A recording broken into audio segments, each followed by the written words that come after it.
68 రోజులు 3000 మెట్లు 15 కోట్ల హృదయాలు. ఈ భూమిపైన ఎన్నో పవిత్ర స్థలాలు ఉన్నాయి, కానీ ఒక్క శబరిమలై మాత్రమే మానవుడి ఆధ్యాత్మికంగా తపస్సు చేయించి శుద్ధి చేసి తన చరణాల చెంతకు తీసుకొస్తుంది. కేరళ రాష్ట్రంలో పశ్చిమ కనుమల గుండెలో సముద్ర మట్టానికి 1260 మీటర్ల ఎత్తులో పంబా నది ఒడ్డున ఒక పర్వతం నిటారుగా నిలబడి ఉంది. ఇది కేవలం పర్వతం కాదు, ఇది ఒక సాక్షి, ఒక రహస్యం, ఒక శాశ్వత సత్యం. స్వామియే శరణమయ్యప్ప.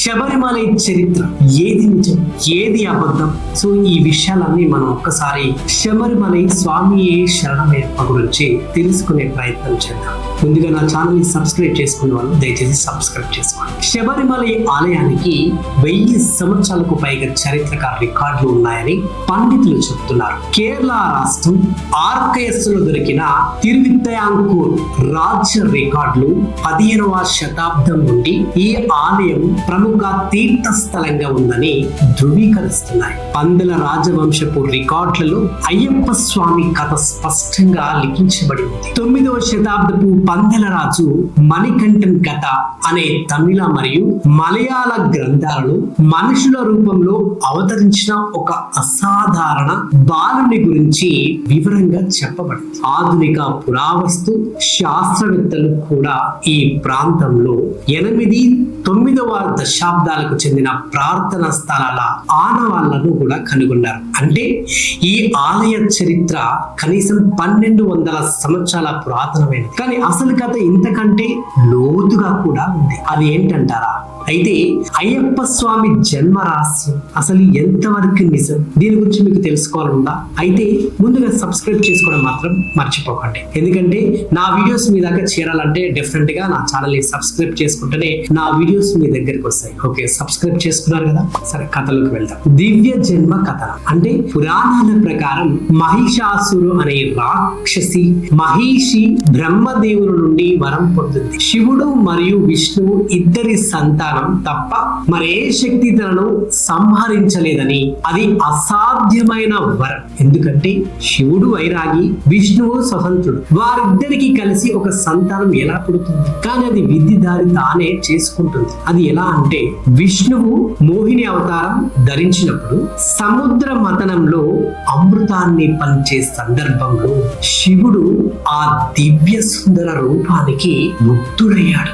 ఆ ఐక్యత నుండి జన్మించింది హరిహర పుత్రుడు అయ్యప్ప స్వామి. హరి అంటే విష్ణువు, హరుడు అంటే శివుడు. ఈ ఇద్దరి పుత్రుడు కాబట్టే హరిహర పుత్రుడు అని అర్థం. ఈ శిశువు పంబా నది తీరంలో సువర్ణమాల ధరించి కనుగొనబడ్డాడు. పందల రాజుడు అంటే రాజశేఖరుడు అడవి వేటలో వెళ్ళినప్పుడు ఆ బిడ్డను చూశాడు. సంతానం లేని ఆ రాజుకు ఇది దైవ అనుగ్రహంగా అనిపించింది. బిడ్డకు మణికంఠ అని పేరు పెట్టాడు. మెడలో మణి అంటే రత్నం ధరించి బాలుడు అని ఒక అర్థం అన్నమాట. అయితే ఈ నేపథ్యంలో మెల్లగా అంటే ఏంటి అంటే మణికంఠుని 12 సంవత్సరాల జీవితం విషయానికి వస్తే ఈ పందల రాజ్యంలో మణికంఠుడు గురుకులంలో చదివేవాడన్నమాట. అన్ని శాస్త్రాలు, అన్ని యుద్ధ కళలు నేర్చుకున్నాడు. రాజు తన సొంత పుత్రుడిగా ప్రేమించేవాడు కూడా. కానీ రాజు యొక్క ప్రధానమంత్రికి అసూయ కలిగింది. ఎందుకంటే సొంత కుమారుణ్ణి రాజుగా చేయాలని ఆ రాణి కోరుకుంటుంది. మరి మణికంఠుని రాజ్యం నుండి తొలగించాలని కుట్ర కూడా పన్నుతుంది అనమాట. అయితే రాణి నాటకం ఆడి అనారోగ్యంగా ఉన్నట్లు నటించింది. ఎందుకంటే వైద్యులు అంటే రాజు అనుమతితో ఒక షరతు పెట్టారు. అదేంటంటే అడవిలో సింహపు పాలు తీసుకువస్తే రాణి బాగుంటుంది అని. ఇది మణికంఠుని చంపే పన్నాగం, అదొక ప్రయత్నం. కానీ మణికంఠుడు నవ్వుతూ అడవిలోకి వెళ్ళిపోయాడు. అక్కడ మహిష రాక్షసుని సంహరించాడు. తిరిగి మళ్ళీ ఇంటికి తిరిగి వచ్చాడు. సింహాల మీద స్వారీ చేస్తూ వచ్చాడు. సింహాలే పాలు తీసుకొచ్చాయి. ఆ దృశ్యం చూసి అందరికీ అర్థమైంది, ఇతడు సాధారణ మానవుడు కాదు. రాజశేఖరుడు మోకాళ్ళపై వాలాడు. నీవు ఎవరు నాయనా? మణికంఠుడు చిరునవ్వు నవ్వుతూ, నా అసలు నివాసం శబరిమల, నన్ను అక్కడ నిలబెట్టు. నేను ఆ పర్వతంపై వై ఉంటాను, నన్ను నమ్మే ప్రతి భక్తుడికి మోక్షం ప్రసాదిస్తాను అన్నాడు. అలా మణికంఠుడు పందలరాజ సభను వదిలి పర్వతం పైకి లీనమయ్యాడు. ఇక పందలరాజు ఆ స్థానంలో ఆలయం నిర్మించాడు. అయితే శబరిమల పేరు వెనుకున్న రహస్యం చాలా మందికి తెలియదు. మరి మీకు కూడా తెలుసుకోవాలంట. అయితే శబరిమల అసలు ఆ రహస్యం ఏంటి? చాలా మందికి ఇది ఒక ప్రశ్నార్థకరంగా మారింది. శబరిమలై అనే పేరు ఎక్కడి నుంచి వచ్చింది అనే ప్రశ్న కూడా అందరితో మెదడులో తూలుతుంది. మరి ఈ రెండు వివరణలు కూడా ఉన్నాయి. అదేంటంటే, మొదటిది, రామాయణంలో శబరి అనే ఆదివాసి స్త్రీ ఉంది. ఆమె రామభక్తురాలు. మాంతంగా ఆశ్రమంలో ఉండి రాముడి రాక కోసం జీవితాంతం ఎదురు చూసింది. రాముడు వచ్చినప్పుడు శబరి రుచి చూసిన పళ్ళను రాముడికి సమర్పించింది. ఆ భక్తికి మెచ్చిన రాముడు ఆమెను మోక్షించాడు. ఏమని అంటే, ఆ శబరి తపస్సు చేసిన మాల అంటే పర్వతం, అదే శబరిమల. ఇక రెండోది ఏంటి? శబర అంటే ఆదివాసి జాతి. ఈ ప్రాంతంలో నివసించే శబర తెగవారు దశాబ్దాలుగా ఈ పర్వతాన్ని పవిత్రంగా కొలుస్తున్నారు. వారి పేరు మీదే శబరిమల అయిందన్నమాట. ఇక రెండో సత్యం ఏంటంటే, ఈ పర్వతపు గొప్పతనాన్ని కూడా అదే చెప్తున్నాయి. ఇకపోతే మకర జ్యోతి, అసలు మకర జ్యోతి నిజమేనా అనేది ఇప్పుడు చాలా మంది లక్షల కోట్ల ప్రజలకు ఇది ఒక పెద్ద ప్రశ్నార్థకం. అసలు జ్యోతి ఉందా, అసలు నిజమేనా అనే ప్రశ్నలు ఇప్పటికీ కూడా వినిపిస్తూనే ఉన్నాయి.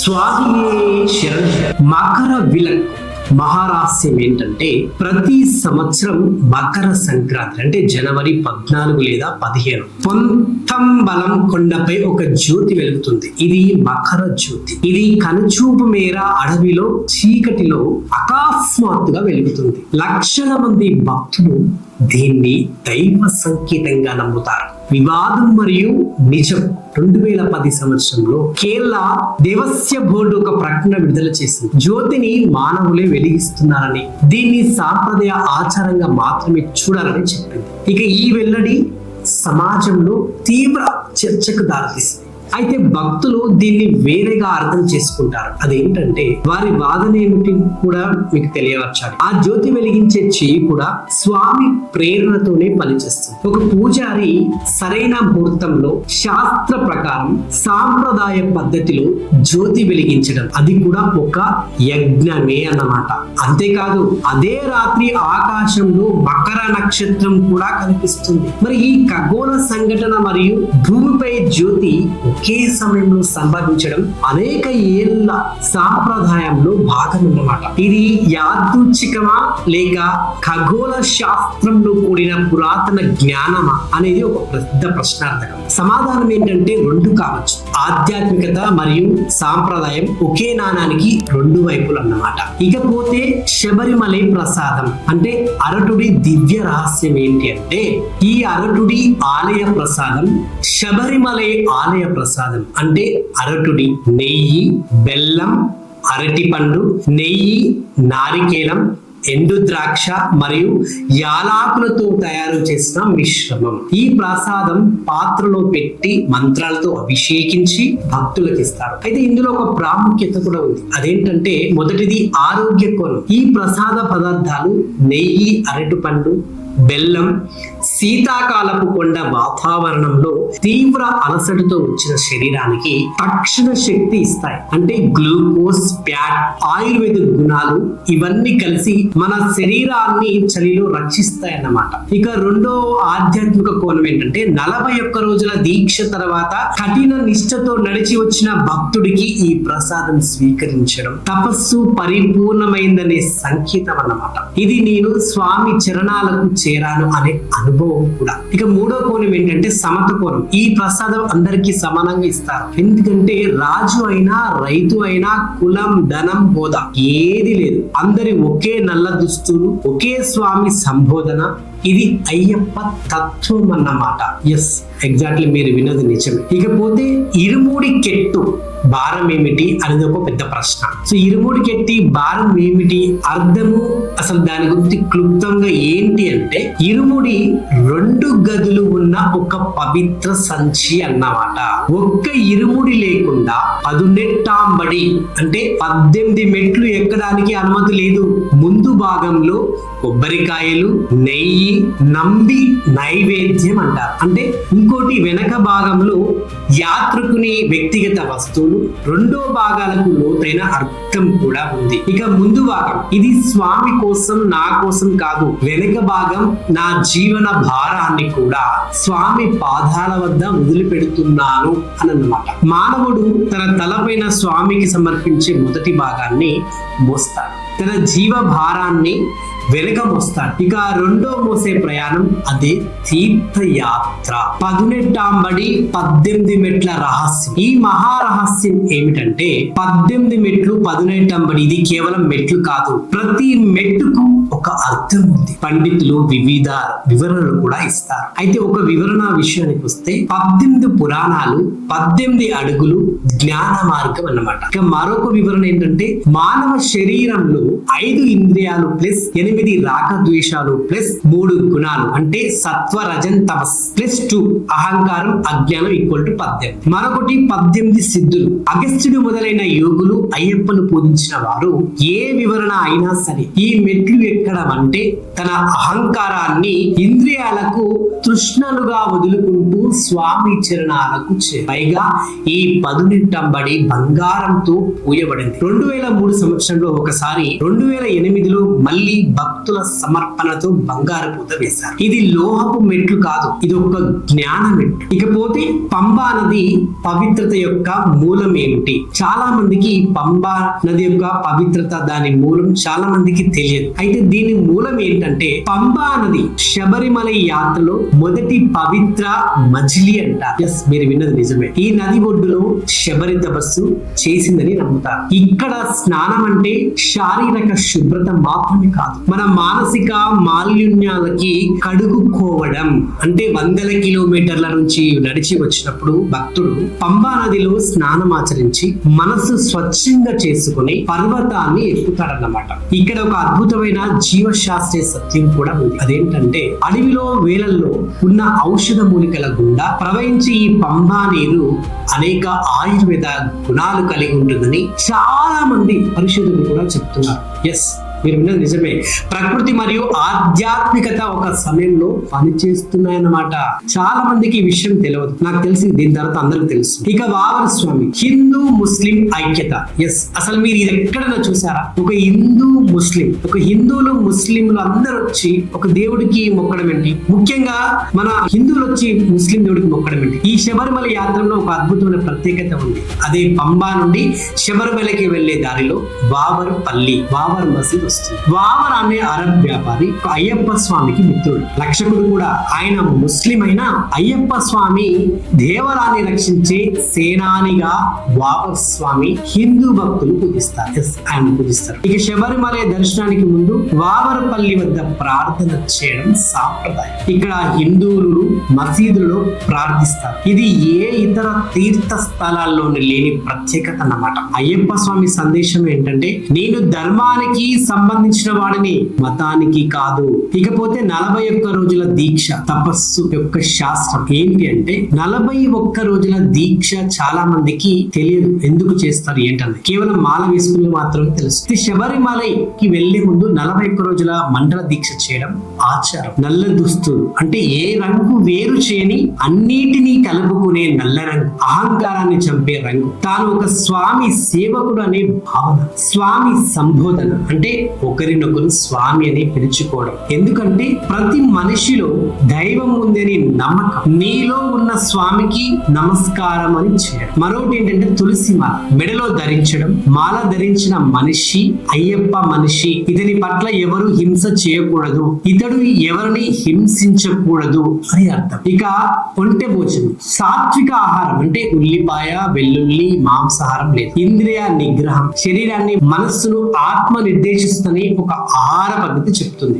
రాత్రిపూట నేలపై పడుండటం అంటే నేలపైన పడుకోవడం అన్నమాట. అహంకారాన్ని నేల చేసుకోవడం. రాజు అయినా దరిద్రుడైనా అందరూ ఒకే మట్టి మీద నివసించడం. ఇది కేవలం మతాచారం కాదు, ఇది మనిషిగా మార్చే ఒక పెద్ద గొప్ప తపస్సు అనే చెప్పాలి. ఇకపోతే ఆధునిక శాస్త్రం మరియు శబరిమల, దీని గురించి కూడా మీకు చాలా విషయాలు చెప్పాలి. చాలా మందికి తెలియదు. ఎందుకంటే న్యూరో సైన్స్ మరియు యాత్ర, తీర్థయాత్ర అనే అనుభవం, శారీరక సమూహ ప్రార్థన, పవిత్ర స్థలానికి చేరడం అన్నమాట. అంటే మన మెదడులో డోపమిన్ మరియు ఆక్సిటోసిన్ విడుదలను ప్రేరేపిస్తుందని నూతన పరిశోధనలు కూడా చెప్తున్నాయి. ఇవి సంతోషం, ప్రేమ, శాంతి భావనలకు సంబంధించిన న్యూరో కెమికల్స్ అన్నమాట. 41 రోజుల మండల దీక్ష నిజంగా ఒక మెడిటేషన్ రిట్రీట్. ఇది ఇంద్రియ నిగ్రహం, సాత్విక ఆహారం, సమూహ భక్తి ఇవన్నీ కలిసి మెదడులో డిఫాల్ట్ మోడ్ నెట్వర్క్ మారుస్తాయని